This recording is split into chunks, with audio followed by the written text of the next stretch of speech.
joining us. Then what would please you the most these last three games? Then we're gonna start. We're gonna start right off. We're gonna start it right off. We ain't gonna say hello. How you doing? How you been? We want to know how would you like to end these 3 weeks? I'd like to see the young guys get some action. Get Jordan McGee in there for more than 14 snaps, please and thank you. There's no need to have Bobby Wagner playing all 68 of the snaps. You just need 100% of it. Let's see what these young guys. Let's see what they're made of. You don't get better by playing football by not playing football. Put these guys in the game. Let's see it. My biggest fear from yesterday after he gave his speech about the NFC East tournament, which I thought was coaching genius. Like, I think that is coaching talk genius for him to say that, right? My biggest fear is we end on a positive note and they use injuries as the big reason and they run it back. That's my biggest fear then. I have been worried about that because they keep alluding to, we know we have a problem, we just don't know what the problem is. And when you don't know what the problem is, you don't have a guaranteed solution, which you can then very easily point to the injuries and say, well, this was the problem, and we're not going to be as injured next year. So I'm in agreement with you. Now, I don't think that's going to happen. If we're being honest, the Giants suck. They're not a good team, and Philadelphia is a good team, and they have found themselves, and they happen to find themselves against defenses that struggle a little bit, which is perfect timing for them to play our defense 2 out of the next 3 weeks. So as much as he was preaching about the NFC East tournament, and as happy as it was, I liked seeing a win yesterday. It was nice to see some genuine smiles on the sideline. I think judging based off of what happened against New York and then comparing that to what's going to happen the next 3 weeks, it's going to be two very different products.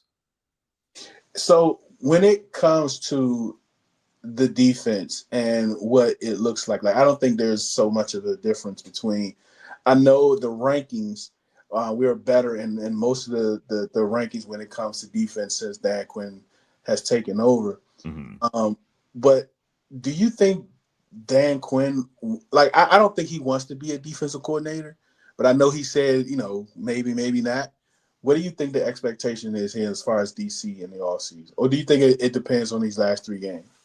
I think they have to go get somebody. If he doesn't want to be a defensive coordinator, then I don't know that we should be making him a defensive coordinator. But I do think if he does not want to be a DC, he needs to expand his horizons a little bit. I think there are a lot of really good candidates that are going to be available to at least have a conversation with this offseason. And you need to talk to everybody. Like, I know he brought Joe Witt over because Joe Witt was his guy, but expand that a little bit, right? Like, see who else is out there that could bring something that maybe you did not think of to this defense. And then on top of that, you need to get a pass rusher. I mean, you could have the best defensive coordinator in the world. You could put prime Belichick in that position. You can't rush the passer. I mean, the amount of time, if Jackson Dart was a halfway competent quarterback, he would have had 400 yards against his defense yesterday. There was no pass rush. You got to get a guy that can get after the passer and be a legit game wrecker. They just don't have that right now. Pass rusher, edge rusher, that's been the thing these last couple of years. Adam decided not to go one early in the draft. He decided to go get, a run defense specialist, edge rusher, and Wise. How do you think that he'll continue to kind of be conservative with the edge rushers, or do you think he'll actually try and go out and get one early, or maybe spend something big on the free agent class, which I don't think there's much out there? He better not be conservative. He better go get somebody. I'm tired of this mercenary deal bit that he's been doing. In the first year, it made sense because you had such a roster that you had to overhaul, and Ron was so bad at drafting. But in year number 2, I didn't love the mercenary bid. If he does it for a third year, I mean, you have money to spend, and you need to go spend that money. If not on the defensive edge, then you got to go get guys at positions of need elsewhere, which you have plenty of positions of need. But this is a much deeper, I think, class at the edge. And because you're going to be drafting high enough to justify taking some of these guys, you have to swing for a guy that you feel like can be in years to come, a legit game wrecker. And it's all about building the core defensively. Like on offense, that you're building around Jaden Daniels. You don't really have anybody that you're building around on defense right now. So they need to go get that guy. And like I said, there's a number of different guys on the edge position that are going to be, I think, very beneficial to Washington. So to switch to the offensive side, for you guys that's there and around the team, how odd was the whole JD5 and the injury and him sit like how odd was all of that early last week? It's still odd now, honestly. It feels like they keep flip-flopping on how they want to handle this. They want to be super conservative, and then they don't want to be as conservative. I mean, Dan Quinn telling us that he could have gone back into the game last week as soon as the game ended, but then saying he's not cleared for contact now has been very strange. And I don't love the way that they've been handling it. I would still like to see, if Jaden is healthy, him get some play time. But at this point, you're 3 games left in the season.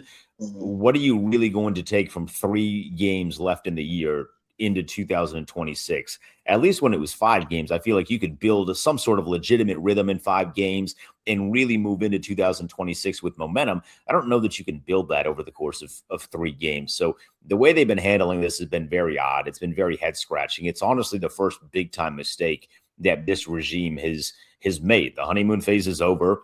You're promised a team that was going to compete for championships, and they're currently competing for a high draft position. That can't happen. So I just don't love the way that they've seemingly flip-flopped the entire season about how they want to handle him. Yeah, that's been concerning. You know how 5 is, right? And the thing that's going to be interesting this week is that last time he said when he was cleared for contact, he played, right? He said he was cleared for contact on Saturday, but of course he already ruled him out. That's going to be the interesting question. I guess he's going to answer today with you guys. Is that where are we with Jaden Daniels? Is he going to play? Right? Is this whole and how important is this NFC East tournament to Dan Quinn that he will play Jaden Daniels to finish out with the NFC East these last 3 weeks? You know, when he was doing the bit about the NFC East tournament, I think that tipped his hand a little bit. I don't feel like you can go into a locker room and preach out this is the NFC East tournament and we want to finish these last 3 games, but then sit a guy who's healthy enough to play. You know, in the final game of the season, I think you can get away with that, but in 3 games, you can. And that just, again, speaks to the way that they've handled this, where they're being like oddly conservative, but then they flip on the drop of a dime and they're like, let's be aggressive. Let's go win these last 3 football games like they actually mean something. So you're a college guy, big college guy, right? Also, Yeah.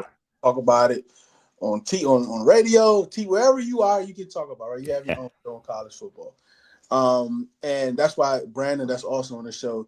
Then there's a great follow for college football too. Brandon's like my college guy. I always go to. Mm-hmm. Cliff, is there anything out there for Cliff in college, or do you even believe that he's even interested in becoming a head coach again? I don't know that he wants to be a college head coach again. Maybe he wants to be an NFL head coach, but it's really difficult to be a college head coach. You know, one of the reasons that not all these guys, but some of these guys got fired, your Brian Kelly's, your Hugh Freeze's, is that they didn't recruit very well. And college football calendar is pretty demanding. I mean, you got to be locked in for like 250 days of the year. And some of that time being locked in is talking to high schoolers. And, you know, when you're the age that Cliff Kingsbury is, I don't know that you want to be hanging out with a bunch of high schoolers all the time. Like, it's just not the most interesting group of people that you want to be around. So I don't know that he's going back to college anytime soon. I also think based off of how the NFL calendar is, that decision would have already been made. You know, Michigan is open now with the Sharon Moore stuff, but I haven't heard anything that they are talking to Cliff Kingsbury. I've heard other names that they've been talking to, but Cliff Kingsbury hasn't been on that list. So I think for at least this year, he's not going back to college, and I don't think he's going to take an NFL head coaching job either. I think that ship has sailed based off of the way the offense has performed this year. All right, this is my last question. Then Brandon and Unc will have a question for you. Is Cliff a Dan guy, or was Cliff an Adam Peters guy? I think both. Yeah, I think there was a relationship with both of those guys beforehand, but I believe, if I have this correct, that Cliff and Dan's relationship went a little bit deeper. Yeah, Dan Quinn is one of those guys that seemingly has a relationship with everybody in the coaching space, even if they didn't coach on the same team together. because there's so many coaching clinics that go on throughout the course of the summer and guys getting together to work together. So I think they've known each other for a number of years. And if I remember correctly, when Dan Quinn was hired and when Cliff was hired, he said that Cliff was priority number one to go get in the offseason. So I think he has a relationship beforehand with both, but I think he's maybe a little bit more of a DQ guy than an Adam Peters guy. Okay, that's good to know for me because, like I was saying, if we lost to the Giants, especially embarrassingly, it was going to be ugly this Monday morning. But I'm glad we're not here. You got a question for Denton? Yeah. I'm trying to understand kind of the philosophy in as we move into the off season. And filling some of like you said, there are several needs, right? And so where do you see this regime, the focus on the draft and increasing the draft picks, or are we really going to go out and free? They haven't shown me to this point that they're willing to really dive all limbs into free agency. So I wonder what your thought process was. It better be both, because you don't have the amount of draft capital to fill all of the needs, and you don't have as much money as they do have, and they have a lot. They don't have enough money to fill all of the needs. So there needs to be a happy medium in there. But I'm in agreement with you. Like, they need to go out there and spend the money. You don't get a bonus by keeping all that money around. Like, go spend the money on guys that can help you win and win immediately. Because that's another thing with the draft. Like, you might get a couple of guys that can fill in, pretty quickly in the first 4 weeks and then be players for the remainder of the year. But largely, rookies are not the most reliable guys to have fielding when you're fielding a team, right? Especially when you're trying to go win a championship. So I think they should, target certain positions in the draft. Edge is one of them because, again, the edge class is a pretty decent group this year. But a lot of the other stuff needs to be filled in free agency, and that's going to require them to move away from the mercenary one-year deals that they've been given a bunch of old dudes. They need to go get young players that are fast and that you can keep around for years and not have to evaluate them every single year and decide if you want to bring them back every single year the way they've done the first 2 years. I agree. I'm gonna leave it there. Brandon, did you have one? Yeah. Right. Hey, thank you for joining this morning. Of course. Like I'm gonna stick right there with like the off season because that's where we're at. You know what I mean? At least that's where I'm at, my fandom. I counted 32 free agents on this current 53-man roster. We still have to build a team of 90 going into camp next year. Out of the 32 free agents that we have, do you see a handful or two handfuls of those 32 back on this roster next year? I would say a handful. I don't know that I would give two handfuls because the unfortunate reality is there's just a bunch of guys that they're either not young enough, not fast enough, or respectfully, they're just not good enough to compete when you're talking about competing against Philadelphia and the core that they have. Even I know this has been a little bit of a down year for Philadelphia, although they're turning the corner a little bit, but they got a lot of their dudes locked up for a long time. Detroit's in the same boat, right? They got a lot of their dudes locked up for a long time. Even Los Angeles is in a similar position. I mean, I don't know how much longer Matt Stafford's going to play, but you got a bunch of different teams across the NFC that have a bunch of really good players that are going to be under contract for a long time. So you'll need to bring back some of them because, as you mentioned, you have to field a roster. Like you have to. But I don't know that there's going to be a lot of the guys that are going to be coming back. I would say this, though, and I'm bringing this up because Von Miller had mentioned this. I'm very open to bringing Von Miller back, especially if you take an edge guy early in the draft, because there's nobody better to learn the position at the NFL and learn certain nuances than learning from a guy like Von Miller. So I think he's played well enough to say he still has some gas left in the tank. It would only be situational. Like, I do not need to see him play as much as he's played this year. That's more just because of all the injuries. But I think if you bring a guy like Von back, you then have a situational pass rusher, and then you can help him teach the young guys or the young guy, whoever you draft, how to play the position at a really, really high level and how to be a pro. And I think that'd be hugely helpful. I got one more. I do too, Smoke. So go ahead, Smoke, and then I'll follow. With that, Do you bring? So you just said you'll bring a Vaughn back, because I'm kind of right there with you, and that transition for me the last couple weeks. Would you rather bring a Vaughn back or a Bobby back if it came down to the two?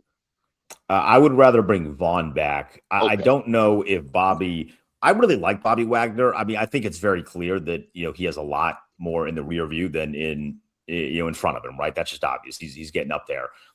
If you bring Bobby back, would Bobby be willing to take a little bit of a back seat? Because he has played, I mean, if you look at snap counts, he's played something like nearly 300 more snaps than anybody else on defense.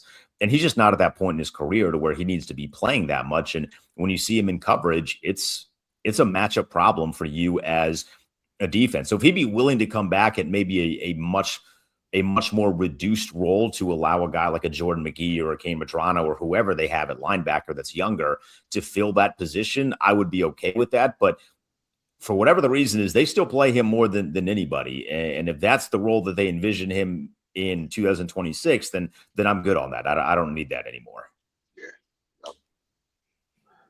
All right. So I got one more question. So we got 2 years worth of drafting, right, under the current regime.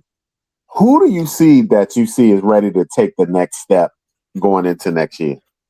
Oh, so Jaden is the obvious one. I know some people are like kind of getting a little off on Jaden, not me, right? I've seen what that guy can do. I think they need an off season where everyone is together, right? I think that's on Cliff. Like Cliff needs to call better games for Jaden. I think the game that we saw him call yesterday, if they'd call that game for Jaden, we'd be seeing some of the stuff that we saw last year, I think. So Jaden is obviously ready. I'm still a fan of Mikey Sanders still. I think he's been put in a weird position this year because of some of the changes on defense. But I think Mikey is still a player that you want to have moving forward. Then it gets a little complicated. I thought Brandon Coleman did a really good job yesterday filling in for Laramie Tunsil to the point where if you were watching the game on mute, you might not have known that he filled in for Laramie Tunsil. And I love that. He's playing well, man. Like, he had that weird bit where he just was not playing early in the season. And I think we've learned now that was more injury related than like a benching the way it seemed at the time. But I think Brandon Coleman has played well. So I would love to see him stick around. Ben Sinnott's a really good fullback, but being a really good fullback in 2025 is like being fluent in Latin. It's not going to help you much, right? It's a cool thing to have on your resume. I'd like to see him get a little bit more involved over the next couple of weeks. I thought the pass he caught yesterday was a big deal. But outside of that, man, like there's a lot of question marks. I was hoping that Johnny Newton would perform a lot better than he has this year. And it's really bumming me out to see that he's kind of been surpassed by a guy in Eddie Goldman, I think has actually played pretty well. So that's not a knock on him. But Johnny Newton, I thought was going to be the guy that was number 3 in that rotation. He just hasn't been. And where are you on Luke when he comes back? I love Luke as a kick return, man. Man, he was destined to be an all-pro kick returner this year because every time he touched the ball, he's getting out to the 35-yard line. And I was like, this is his spot. I like Luke for special teams. If he's your 4th wide receiver, I'd be okay with that. I don't know that he's ready to take a number 2 or a number 3 slot yet. But the problem is they don't really have a number 2 or number 3. I think Debo he's a versatile weapon, but his route running is not a number 2 caliber wide receiver route running. And he's dropped a lot of passes over the past couple of weeks, and that's been kind of annoying. And I just don't think they're bringing Noah Brown back. So I do think there's a spot to be taken at wide receiver 2 or number 3. I just don't know if Luke is ready for that yet, but he's really good on special teams. So I would love to bring him back as a kick return specialist. Thank you, Dan. We appreciate you for joining RITL Radio. This is another different format. We usually do the podcast, but we've been doing this for about, I don't know, like 5 weeks, almost 2 months now. So we definitely appreciate you for joining and taking some time with us on this Victory Monday. Fellas, appreciate